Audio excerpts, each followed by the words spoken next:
Hello and welcome to Railways Explained. Now, in my last video, my dad and I cycled from Buxton to Matlock along the Monsal Trail, a cycle trail situated on a disused railway line. Part of this railway line is also a steam railway, known as Peak Rail. So what was this line? Well, here's the simple answer. Looking at a passenger rail map, we can see two branch lines, the Buxton line from Manchester and the Matlock branch line from Derby, also known as the Derwent Valley line. And in the middle there seems to be a weird gap. Well, this gap used to carry a line linking the two, forming a main line between Manchester and Derby in the 1860s, which closed in 1968, leaving no direct services between the two cities. Between Matlock and Rowsley, the trackbed carries Peak Rail, which also has a convenient cycle path running alongside it. Between Rowsley and Buxton is the Monsal Trail. So there you have it, except there are a couple of issues. For one, why does the Monsal Trail only start 3.5 miles outside of Buxton at Topley Pike and finish about 3.5 miles out of Rowsley at Coombs Road?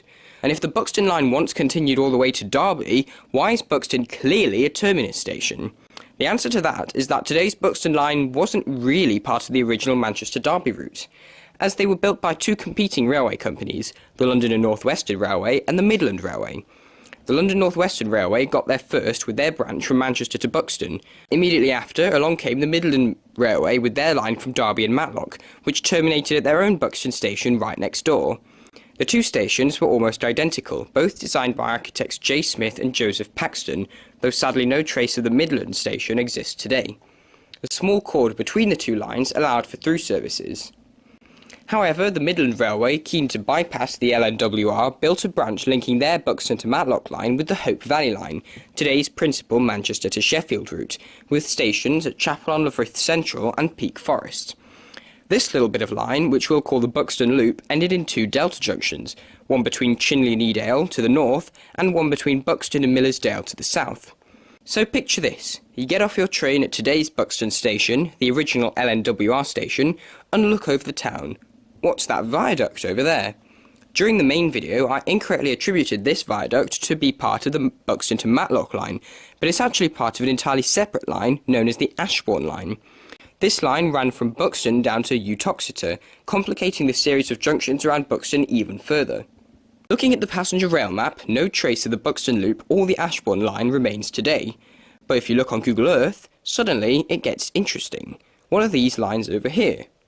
They are, of course, the Buxton Loop and the northern end of the Ashbourne line, open to freight but not passenger services. Why is that? The yellow circles give it away. Quarries. Most importantly, Durlow and Topley Pike quarries.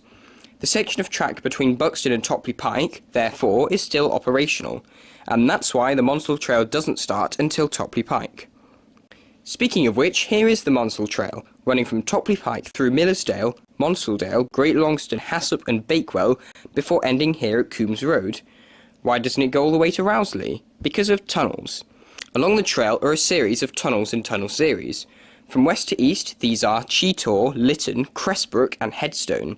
When the trail first opened, these tunnels were deemed unsafe for pedestrians and cyclists, so you would have to awkwardly avoid them, making the trail much more hilly and difficult. In 2011, however, these tunnels were refurbished and opened, with the exception of one, the Haddon Tunnel between Coombs Road and Rowsley, which remains closed, leaving an awkward gap in the cycle trail, which is not very well signposted at all. Now let's talk about Peak Rail, which runs from Matlock to Rowsley South via Matlock Riverside and Darley Dale.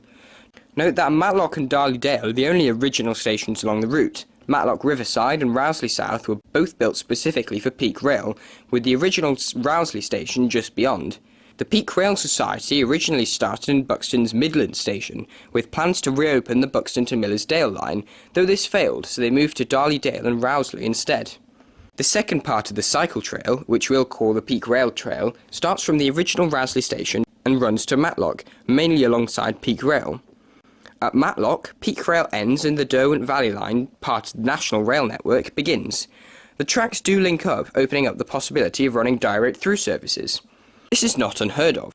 For example, the North Yorkshire Moors Railway runs along Network Rail tracks to Whitby. Meanwhile, National Rail trains run along Heritage Railway tracks both at Oakhampton and at Corfe Castle. So what's next for this trail? Well, given the need to access quarries near Buxton, it doesn't seem like there's much hope for extending the trail west anytime soon. The gap in the trail between Coombs Road and Rowsley, however, should be plugged up in the near future with the reopening of the Haddon Tunnel and a new bridge over the A6.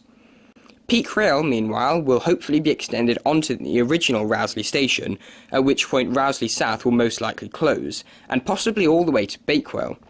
Proposals to reopen the entire line as a national rail line exist, though it is unlikely to happen anytime soon. Before we go, however, there is one more thing that must be mentioned: the Cromford and High Peak Railway, a completely separate former railway line which provided a second route from Manchester to Derby, branching off the Buxton line at Whaley Bridge, briefly sharing tracks with the Ashbourne line, and finally joining the Derwent Valley line at Cromford. Part of this route is also a cycle trail, and there are proposals to link the two, creating a loop. But we'll save that for another video. Thank you for watching, and please subscribe.